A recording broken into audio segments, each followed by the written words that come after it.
محترم ناظرین،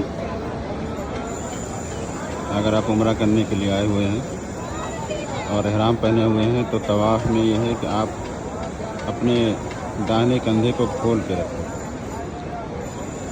لیکن جب آپ نماز ادا کریں تو آپ دیکھ رہے ہیں کہ نماز کے دوران بھی کچھ لوگ اپنے کندھے کو کھول کے رکھیں، دائیں کندھے کو، تو یہ صحیح نہیں ہے۔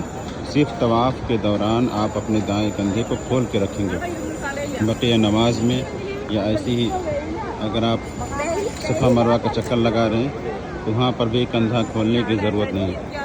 اور ایسی طواف کے بعد آپ جو 2 رکعت نماز ادا کرتے ہیں اس نماز میں بھی آپ کو کندھے کے کھولنے کی ضرورت نہیں، یعنی صرف طواف کے دوران آپ اپنے داہنے کندھے کو کھولیں گے۔